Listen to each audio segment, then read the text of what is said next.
Kombat has begun again, for the final time on this generation of consoles.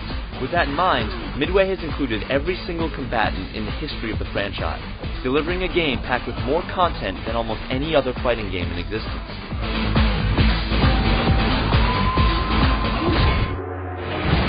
In the tradition of recent Mortal Kombat-related games, Armageddon opens with a fairly impressive cutscene, where we're told that things have gotten out of control. There are too many fighters and their brutal battles threaten to rip the realms apart.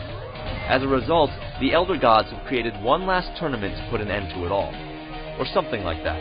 After Mortal Kombat 2, the plotline hasn't exactly been the easiest thing to follow, but at least it tries to carry on with a story, something that most fighters don't even bother with.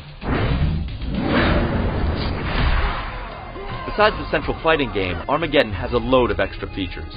The Crypt has returned once again, allowing you to use coins earned in various modes to purchase extra costumes, levels, sketches, songs, and videos. However, this time, there's no mystery involved in what you're about to buy. It tells you up front. There's also Mortal Kombat, a kart racing game featuring cartoonish versions of many of the combatants. The game is a nice diversion, but like Puzzle Combat and Mortal Kombat Deception, it's a watered-down version of a better game. Each character only has one weapon available to them during the race, which makes the races become dull rather quickly, despite some track-specific fatalities.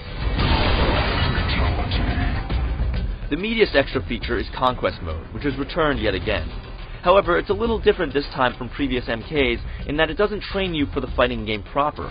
Instead, it's evolved into more of a true single-player action game, somewhat similar to Mortal Kombat Shaolin Monks. In Conquest, you play as a new and fairly generic character named Taven, who must discover his fate as protector of Edenia, one of the many realms in the MK mythos. His story ties into the main plot of the fighting game, but Conquest also provides you with a somewhat enjoyable way to collect items and bonuses in ways other than just going to the Crypt. Unfortunately, in turning Conquest into a full-on action game with occasional matches here and there, Midway has opened a whole new can of worms. As a bonus feature, it's great. As a standalone game, it's average at best. With no jump button and a problematic camera, it's easy to see why it's still just an extra. However, in true Mortal Kombat fashion, Conquest is incredibly brutal. There are many level-specific ways of murdering your foes that should delight gorehounds everywhere. And once you start linking your attacks and your special moves against hordes of enemies, it's hard not to crack a slight grin as the floor is bathed in blood. There's also an extensive creative fighter option, where you select everything from accessories to attacks. You can then take your fighter online in what is sure to be a battle royale of the strangest looking characters since Clay Fighter.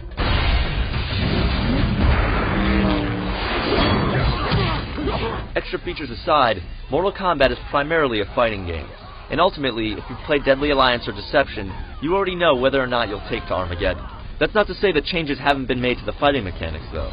Air combat, a staple of the original 2D versions, has returned, including air combos. In addition, the amount of fighting styles for each character has been pared down to about 2, simplifying the choices during a bout. The fighting in Mortal Kombat has always been a different beast than the fighting in something like Soul Calibur or Tekken. It's never been as smooth or intuitive as those games, and many hardcore fighting fans have turned their backs on the franchise. However, if you're willing to memorize both combos and special moves, you could find yourself enjoying what is essentially an extension of the original games. A title with a lot of fun, albeit pretty stiff fighting. When you first start up the game and see the astounding 58 characters available right from the start, it's easy to get intimidated. But there's something strangely comforting about being able to remember a certain character from any of the past games, including bosses, and knowing that they're in there somewhere. Another added element to the gameplay is the concept of creating your own fatalities. When it comes time to finish off your opponent, tapping a certain combination will begin what can become a series of fatality elements, such as tearing out a heart or ripping off an arm. You can then string together more fatality elements by entering in more button combinations. While the idea is a fresh one, and definitely gives you a sense of morbid accomplishment, some will find themselves missing the traditional fatality system. Part of the appeal of Mortal Kombat has always been discovering what horrifying fatalities the MK team was able to come up with. Sometimes you'd be disappointed, sometimes you'd be delighted, but it was always a goal to see every single death. Now some of that magic has been lost. You're never going to see a fatality as unique as turning into a dragon and biting off your opponent's torso. The large amount of interesting arena-based deaths help to balance this out a little, but if you're a Mortal Kombat fan, be prepared for this new development.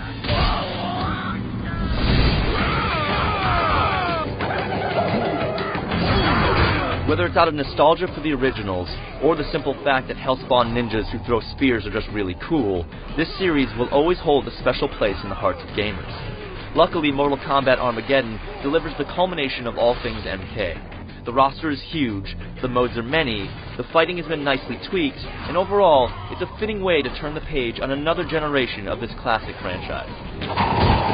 Get over here!